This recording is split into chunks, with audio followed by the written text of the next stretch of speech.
بسم الله الرحمن الرحيم. الحمد لله رب العالمين، والصلاة والسلام الأتمان الأكملان على خير خلق الله أجمعين، وعلى آله وصحبه ومن سار على سبيله ونهجه واستنى بسنته إلى يوم الدين.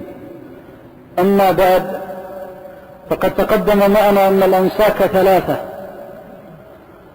وبين المصنف رحمه الله ما ورد من هدي النبي صلى الله عليه وسلم وسنته في نسكي الإفراد والقران، وشرع في هذا الباب ببيان هدي النبي صلى الله عليه وسلم وسنته في نسك التمتع، وهو النسك الثالث من الأنساك الثلاثة التي أجمع العلماء رحمهم الله على أنها مشروعة للحاج.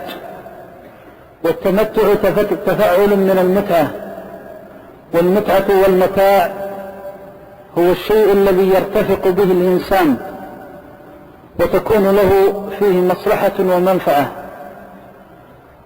والمراد بالتمتع في نسك الحج أن يأتي بعمرة في أشهر الحج ثم يحج من عامه، ويتحلل من هذه العمرة قبل الحج ويحج من عامه، أن يأتي بعمرة في أشهر الحج ويتحلل منها ثم يحج من عامه. هذا التمتع دل على مشروعيته دليل الكتاب والسنة وإجماع الأمة. أما دليل الكتاب فإن الله تبارك وتعالى يقول في محكم التنزيل: فمن تمتع بالعمرة إلى الحج فما استيسر من الهدي. ووجه الدلالة من هذه الآية الكريمة أن الله سبحانه وتعالى شرع للمسلم أن يتمتع بعمرته إلى الحج، وهذا يشمل نوعي التمتع كما تقدم معنا: التمتع الخاص الذي نحن بصدده، والتمتع بمعناها العام الشامل للتمتع الخاص وتمتع القران.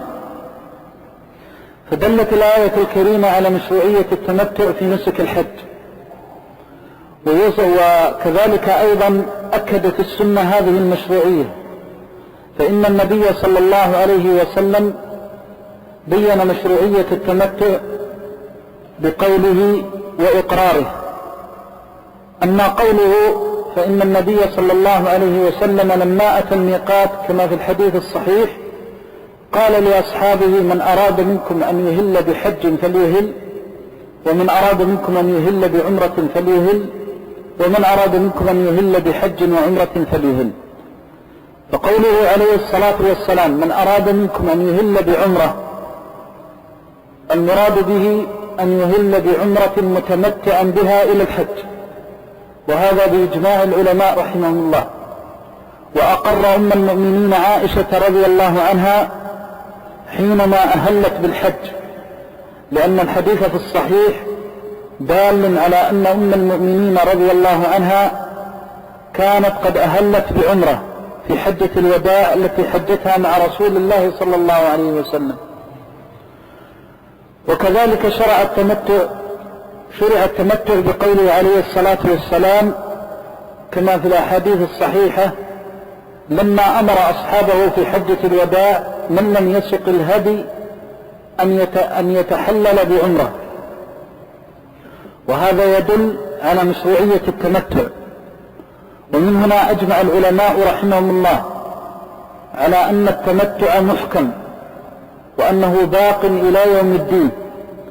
وقد أكد هذا قوله عليه الصلاة والسلام في حديث سراقة رضي الله عنه عند النسائي وغيره أن النبي صلى الله عليه وسلم قال: دخلت العمرة في الحج إلى يوم القيامة.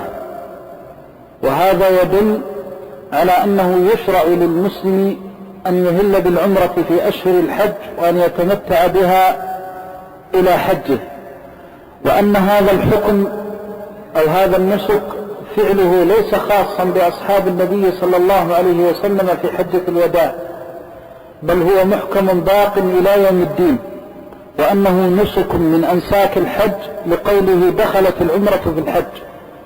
ولذلك لما سئل عليه الصلاة والسلام ألعامنا هذا، أي هل فعلنا للعمرة في أشهر الحج خاص بعامنا هذا أم للأبد؟ فقال لا، بل للأبد.